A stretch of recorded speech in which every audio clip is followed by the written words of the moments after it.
Okay, so we've struck the 12:30 mark. Let's get started with this. I'm assuming that everybody's had time to read the risk warning on the screen at this point. Let's shift gears to the opening slide from the presentation. So what are we going to be covering today? Well, we're not going to be talking about current markets. There is some interesting stuff going on, certainly. 21-year high in Japan's Nikkei index, certainly a big deal. Bit of a recovery in the euro taking place because it looks like Catalonia aren't going to secede from Spain just yet. Great gains in Walmart overnight pushed Wall Street up to new records as well. So a fair few things going on. But today we're talking about how to spread bet. So all these things taking place in the market, but how do you take advantage of those through spread betting is the question here. So we're going to cover what is spread betting, the advantages and disadvantages of spread betting, the tax benefits for those in, spread betting is really just a phenomenon for the UK, and so there are some UK potential tax benefits to it. We'll discuss those. How does spread betting work? How much does it cost? Obviously there are alternative ways to invest in the markets, traditional share accounts, CFDs, etc., etc. So we'll try and do some comparisons of those. And at the end we're going to give an example trade. I should caution that this example is going to be fairly basic because we do have an entirely separate webinar planned for an introduction to the LCG trader with all its bells and whistles. Now, any questions at any point, please feel free to send them through to me, because any questions you ask will help make the whole thing a lot more clear for everyone who's watching this. So fundamentally, what is spread betting? It's a way to bet on future price movement in financial markets. As I said, there's a few different ways to do that, but specifically you can tell from the title, spread betting, you're really, in essence, placing a bet on which way the financial markets will go, and then again, how far they'll go. So that's one of the differences here from fixed odds betting. So this is, when we're talking about spread betting, we're not talking about a simple win-lose outcome, like a binary outcome. Does your horse finish the race first or does it not? There's no predefined win or loss amount here. So that added some complication, but it also makes it, it also adds some element of expertise and an ability to put the risk-reward balance in your favor and away from what is outright gambling, where it's just a 50-50 chance of whether you're right or wrong. Here the idea is you're trading on markets. You're not gambling, and so that's a simple thing to understand. We'll talk more about the definition of spread in that title of spread betting in just a minute. So as I mentioned there, you basically define your own odds. So the outcome of your trade will depend on the price movement in the market. It's not just one outcome or the other. It's whether price goes in the direction you expect it.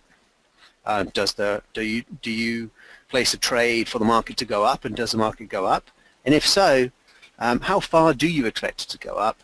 And does the market in fact go that far, or does it go even further, or does it just not quite make it? Now, one of the important differences when it comes to spread betting versus having a traditional stock and shares account is that there is in fact no need to own anything here. The aim is for taking advantage of the volatility in the market. So what's volatility? It's basically just how much a stock price moves. So when it comes to trading, we don't want a really dull stock that doesn't move, because we're not owning that stock. We're just trading on how much the price of it moves. So if we're talking about shares, we would want the most exciting shares that move a lot, so that you can take advantage of that price movement. And of course, spread betting involves other markets too. currencies, commodities, bonds. We'll get into those in just a minute. So let's get into some of the advantages of spread betting. So I think one of the biggest ones is that you can trade on both a rising and falling market. So at the moment, to be honest, this is not such an advantage when you're talking about the shares markets, because we're in a raging bull market. And so really when you're looking at shares, for the most part, you're looking to go long, i.e. you're looking to buy shares because prices in general are going up. But at some point or other, and my honest opinion is that this is somewhat overdue, certainly not the only one that has this opinion, that we're due a bear market, so where the stock market starts heading down. And that's a very difficult environment if all you're used to doing is buying, or if in fact all your account allows you to do is buy. With spread betting, you can go long and short just as easily. So in that eventual bear market for stocks, you're going to be able to sell stocks and buy them back again at a lower price using spread betting. Now the key element here is that this is not more difficult than buying. The cost and the easiness of going short, like selling the market and buying it back lower, or just buying the market and selling it back higher, at i.e. going long, the cost and the easiness of those two are just the same. Both involve the same spread and both involve clicking a button on your trading platform. Now of course, as I mentioned, there are other markets to trade, but I just thought it was interesting to cite that example as to where this going short thing will really come into interest for broader markets. Now, tax-free profits. Now you see the little asterisks there. Of course, I'm not a tax advisor, so tax laws are subject to change and depend on individual circumstances. So this is something that you have to check with your tax advisor when you're getting into spread betting, whether your own individual situation fits this. But the general idea here is that spread betting is exempt from UK stamp duty and capital gains tax. So ordinarily, when you're betting on financial markets, your gains get taxed. Now obviously, you're going to end up with a smaller piece of the pie if some of your profits are going to the tax man. In spread betting, they won't be. Now, this varies according to the market that you're trading, but the platform is live 24 hours a day, and any markets which are 24-hour markets, you can trade. So that includes Forex, and a lot of the futures and commodities markets are 24 hours a day, and through some clever pricing, LCG is able to offer some of the big prominent equity indices 24 hours a day too. So, or close enough to, in effect, be 24 hours a day. So why is this good? It's because a lot of people, especially when first starting trading, are not trading full time. You could only have a certain few hours of the day to commit to trading, and oftentimes that's not when market hours are traditionally open. It's before you go to work or after work in the evening. When it's 24 hours a day, just gives you a bit more flexibility. You can trade at a time that suits your schedule. Now, using leverage.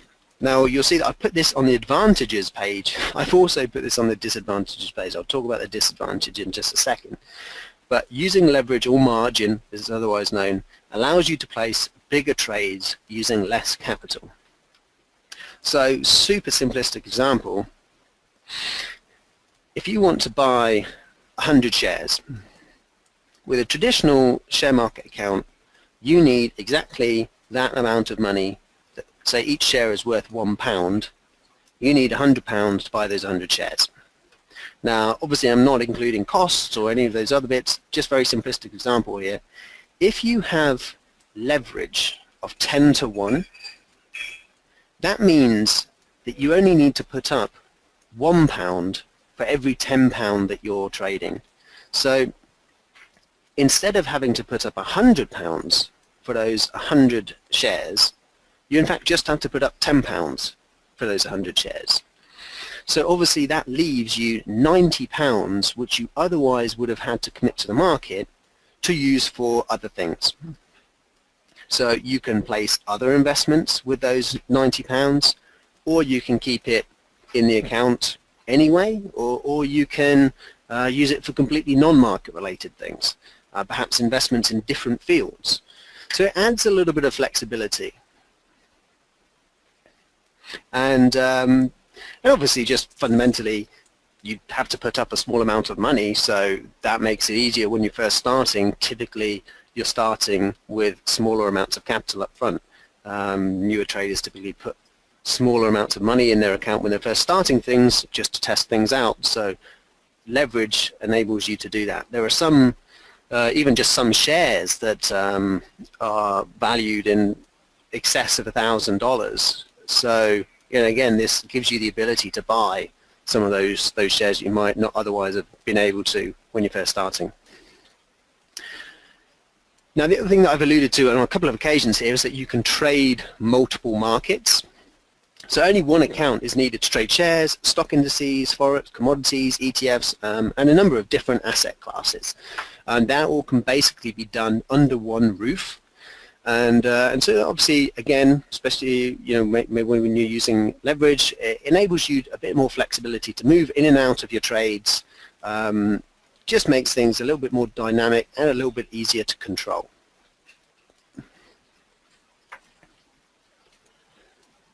Now, we're trying to be fair and balanced here. Nothing is perfect, of course, and there are disadvantages of spread betting. And again, the use of leverage.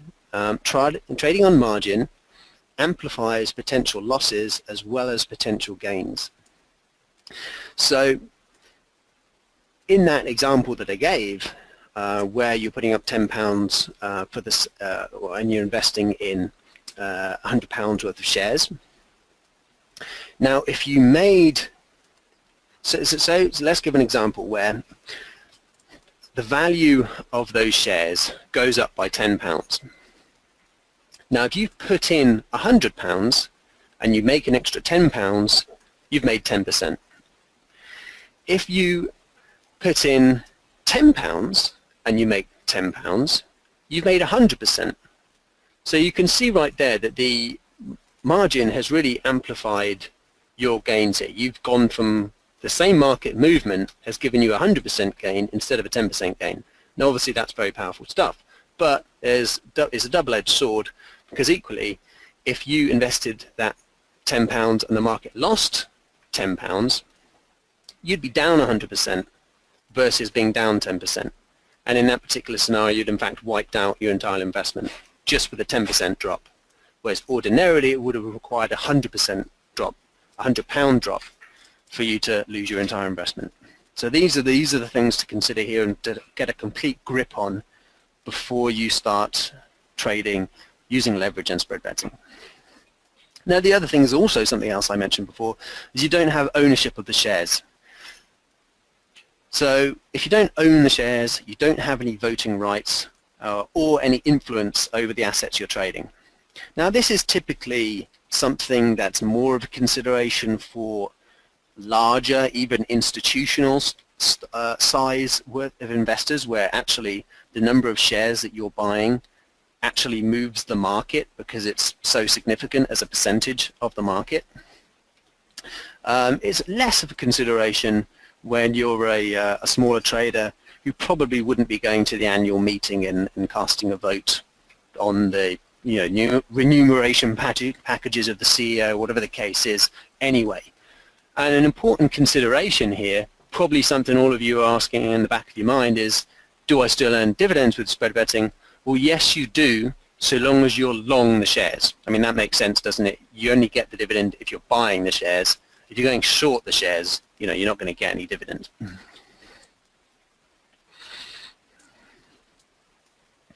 So how does spread betting work? How much money you win or lose depends on two things.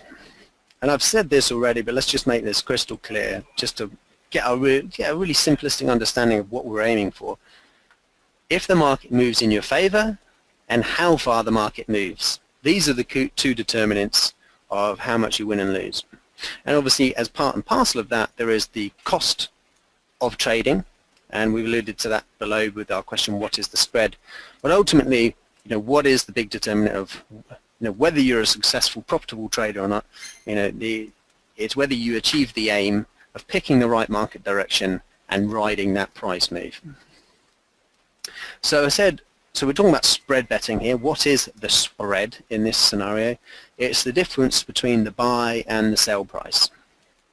So I put an example of the deal ticket, the buttons that you press in the LCG online trading platform here. And you can see that there's a buy and a sell button. We literally click that sell button to sell, that buy button to buy. In this case, EURUSD, that's euro against the US dollar, or euro in dollar terms, the euro exchange rate in essence. You can choose to buy whether and sell it, and that buy price is obviously different from that sell price, and that little difference in between is in essence how LCG makes its money, because you have to buy at the higher price and you have to sell at the lower price, so that little difference means that those few points difference go to the broker as the cost of trading.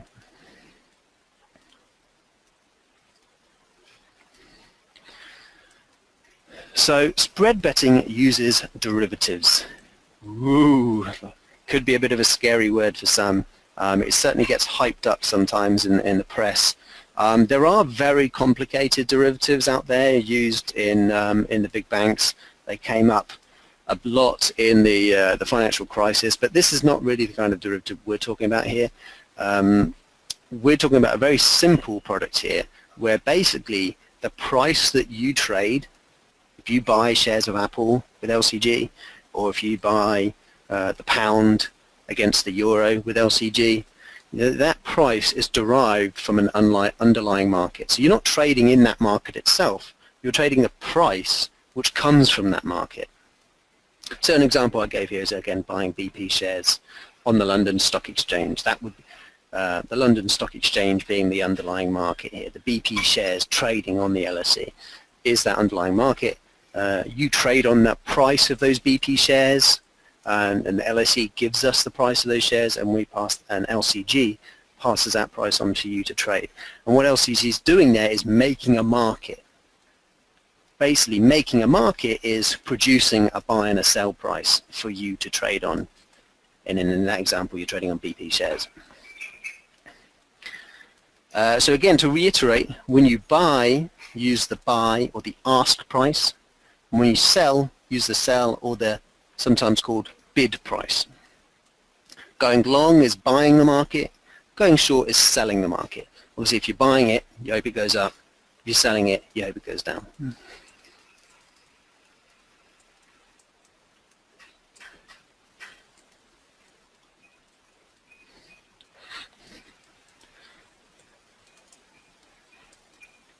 So, how much does it cost? Typically, it's a lower cost than traditional trading accounts. That's because the spreads are typically lower and there's no commission. So what is a commission normally? A very simple example of a commission is that I want to buy those BP shares, well, that will cost you £10. I want to sell those BP shares, oh, that will cost you £10. There's a fixed commission amount for doing that business that you normally pay in a traditional brokerage account. That doesn't exist when you're talking about spread betting. And now there's another cost consideration here, which is called rollover interest. Now I'm going to explain that a little bit more in a minute. And it is probably, I would say, the key determination as to whether spread betting makes sense for your style of investment. But I'll explain that more in just a minute. So the overall cost of your trade depends on the spread, the position size, so i.e. how big is your trade,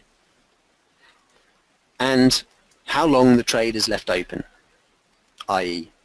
That's when the rollover comes in. So I'm going to explain the spread, easy enough to understand. Obviously a bigger spread, your cost is going to be bigger. That's easy enough to understand.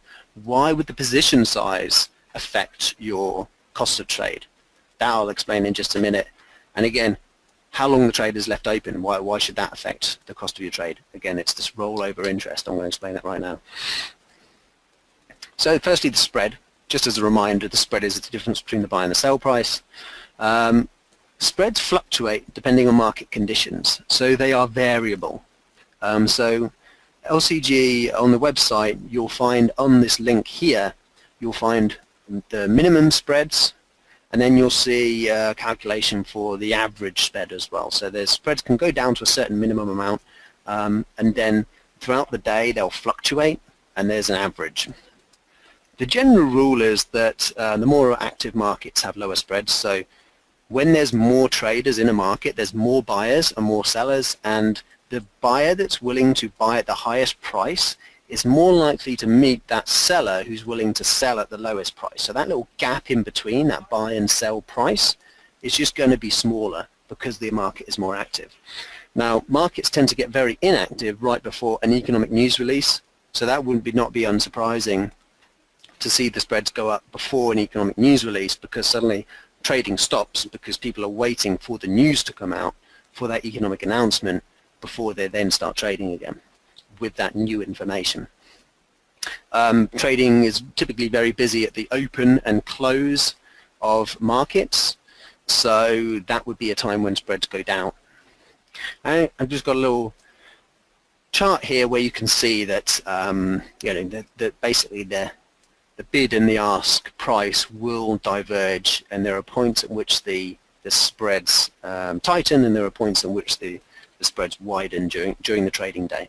I would say that actually this is the difference on a typical day is fairly small between the tightest and the widest spread, but it's certainly something to understand and consider for the market you're trading.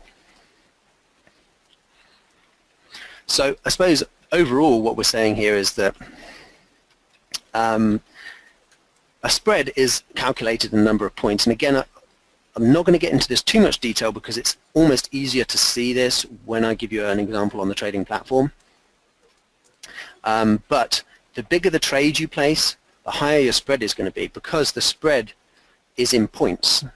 So if each point is worth £1 and the spread is £1, you're obviously only going to pay £1 in spread.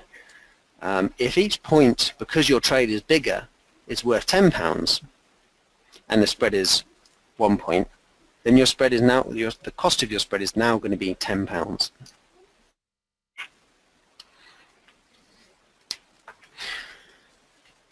So that's what I'm trying to get at here. I almost got a little ahead of myself there. Position size. The bigger the trade, the more you pay in spread. But as I kind of explained in that example, which I said before I even got to the slide, the spread is always proportional to the size of your trade. It's not like you get punished for placing a bigger trade. You know, if you're betting £100 per point, then obviously you're going to be making £100 per point. If the market moves in your favor, you're just going to be paying that 1 point's worth of spread in this example. Same as someone who was betting £1 a point and making £1 in profits for every time the market moves in their favor. They're paying £1 per point. So it's just the cost is in points, not a fixed commission. So rollover interest. You'll also find this is referred to as swap financing or funding. Rollover interest is charged for holding a trade overnight. Why? It's because typically the contracts that we're trading have an expiry in 1 or 2 days. So in order to roll over that contract so you don't have to close it in 1 or 2 days, there's a cost of doing that, typically involving changing interest rates overnight. And so allowing for those changing interests, allowing for the cost of doing this process, there is a rollover interest that's incurred on your trades. Now, pretty much for buying any instrument, long or short, you're going to incur interest, except in the Forex market, where you can in fact earn rollover interest, because your trade involves 2 currencies. One of those currencies is going to be earning more interest overnight than the other, and so you'll actually benefit from that higher interest if you're buying that higher earning currency. Now, that's not something to really bog yourself down with too much, because all this information is available in the platform, and I'll show you that quite shortly. Now, important point here, this is just if you're holding your trade overnight. There's no rollover interest if the trade is open and closed within the same day.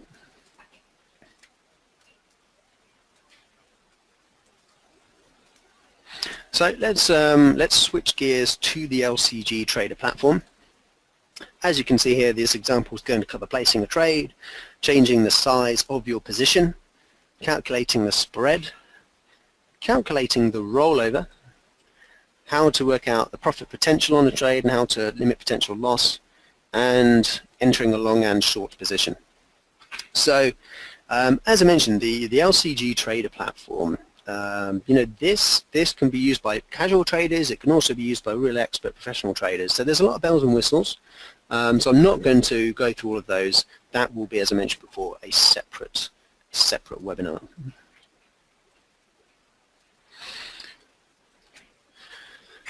So here she blows. Can look a little bit busy for those who are first looking at the platform, but as I said, not everything within the platform actually needs to be used. It's just there available if you want to make use of it. So, placing a trade, how do we do that? So, the most basic way I would point you to doing this is that you have a watch list of things that you can buy or sell. And that's just there by default. Some popular markets that are traded with the LCG. Again, you can make your own watch lists, etc. That's for another time. Using this popular watch list, let's decide what we want to buy or sell. So, if, for example, we wanted to buy the euro against the dollar, is one of the more popular markets for those trading in Forex. We literally just click on the actual, just anywhere along here. I mean, I clicked it, I just tend to click at the edge, but you can click anywhere here. And you see it brings up this deal ticket. Just looks like that thing I showed you just earlier in the slides, right? So there's two buttons, sell, buy. If we want to buy euros, we click this buy button here. If we want to sell euros, we click this sell button here. So we've already seen here how to place a long and a short position. It's just a matter of clicking one of these buttons. Now, if we want to change the size of the trade, that's where this little middle button comes in. You can trade £50 per point, and I should mention that my account here is denominated in pounds, but there are multiple currency options that you can use in the LCG Trader account. In this example of British pounds, so I could choose to trade, for example, £10 per point. Now, of course, we mentioned earlier that we want to calculate the cost of our trade. We want to know how much our cost is going to be before we place it. I'm betting £10 per point. Now, in the case of the euro dollar, we can see here S in the middle. This is the spread. Now, as I mentioned, it does fluctuate. It's in and around a bit less than 1 pip, in around the sort of 0.7 to 0.9 area. Now, that makes sense when you look at these last few digits. In the case of currencies, you can see 29 and a little fraction there, and 30 and a little fraction. The difference between these last, the fourth decimal place here, so 8 and 4, 9 and 2, you can see that's basically 8 points, and then you can see that little difference there. So assuming the spread is 0.8, if we place a trade for £10 per point, depending on the currency that you have as the value of your account, but for spread betting it's typically pounds, then you have a cost of £8 per trade. Mm-hmm.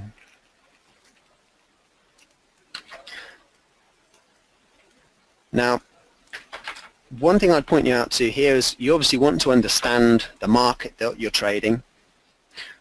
That's all here. This little I button, I stands for information.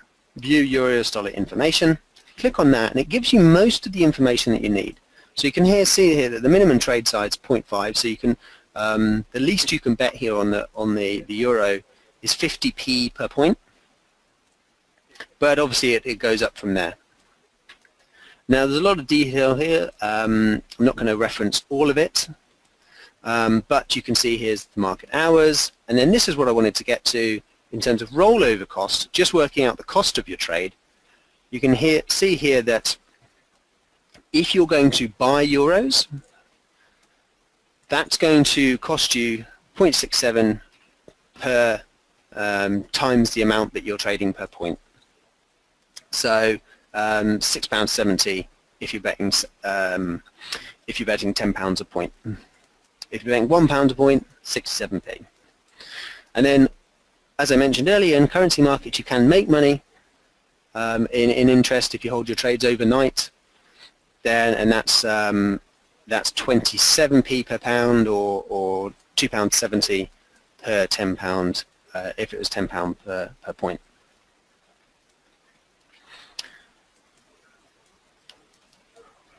So I hope that's all fairly crystal clear. We know the information there. We've kind of understood our spread cost. We've understood our rollover. Now, let's place our trade. So in this instance, we're feeling like buying the euro. You know, the market is moving higher, it seems like, at the moment. Let's buy on the assumption that it's going to continue doing so. Now, if first time you're using the platform, you're going to come up with this message. You've got a choice here on single click, double click, or disabled in terms of the quick trade mode. This just means that if you click that buy button in single click mode, you're going to buy into the market straight away. That is the quickest way. If you're going to be doing some very fast action trading, that would be probably the best way. Double click is almost as quick as single click, but obviously you're clicking your mouse twice. I like this option because it just adds a little bit of security. I mean, at the end of the day, sometimes you accidentally click the mouse around, cat jumps on the keyboard, whatever the case is. You maybe don't want to accidentally single click. Again, it's not that likely, but you know, maybe it's a little extra security. There's a double click, or if you click disabled, it's going to bring up a whole order box to confirm some of the details of the trade before you actually enter the market. And then if we're happy with all that, we just agree to the conditions and go OK. So now that we've agreed to all that, again, you see our little double click there. I'll double click and boom, I've bought some euro.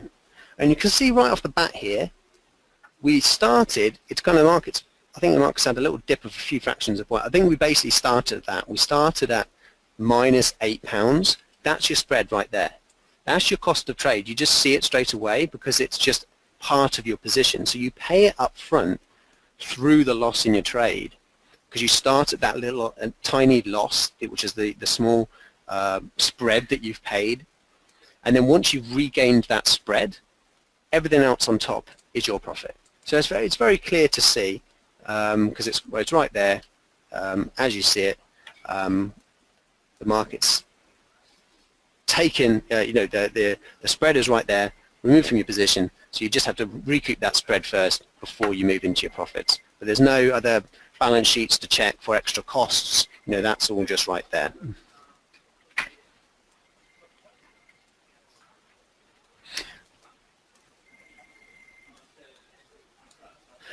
So we're going to try and round things off fairly soon here.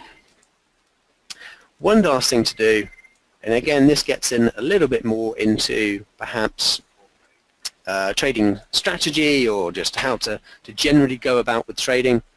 But what you'd want to consider here is how many points do I want to risk on a trade and how many points do I want to make. So say you're willing to risk £20 on a trade. Now that's not much if you're trading £10 per point. Maybe a better example, that you'd basically be trading a too big a trade size in my opinion. Say you want to bet, if you want to risk, the most you're comfortable losing on a trade is £100. At £10 per point, you'd want to put the market, you want to exit the market 10 points away. So you can control your risk quite easily here, because you just think, well, if I'm betting £10 per point and the market drops 10 points, that's the most I'm willing to lose, so I'm going to exit the market there. So in the case of currency, it's maybe not as easy as it could be to see, but you can see our entry price was 118.31. So we would just cut out the market when it got to 118.21. But say we wanted to make some money on the trade, say we wanted to make £100, well then we'd lob out the market at 118.41. So then we just plan to cut out of the market at 18.41, and that's our profit and our loss controlled on the trade. So that's where you define your own odds. You know, if you lose a trade, you lose 100. If you win the trade, you win 100. Now obviously you can stack it in different ways. You can say, well, I'm willing to risk 100, but I want to make 500. I want to make 1,000. Now obviously there's all sorts of different ways that you can play this. You could say, well, actually I'm willing to let the market swing a fair bit against me just to get a little profit here. So you could risk 500 to make 100. So there's different ways of going about this here, obviously. And while we've been talking, the market's fluctuated by 10 points. These are fast-moving markets, and that's just what you'd expect. Just in a few minutes we've been talking, you'd expect the market to be up or down 10 points. And so that's how quickly you can win or lose money here. If you're holding on for those slightly bigger gains, then you obviously have to wait a little bit longer to get there. So I was saying 10 points, but obviously it's £10 per point. So I meant just 1 or 2 points in the minutes that we've been talking. And then to move those 10 points, again, requires a little bit longer waiting. We're basically flat on where the trade started, -8, we're at -12 at the moment. So I'm going to leave it there, guys. That's pretty much spread betting in a nutshell. If you feel ready for this, then obviously the next step, if you haven't already done so, is to open a demo trading account or open a live trading account. Those can be done so with LCG at the following links. Thank you very much for attending, everyone. Really appreciate your attendance today. Hope that cleared up some of your understanding on spread betting. Good luck with your trading going forward. Cheers. Jasper signing out.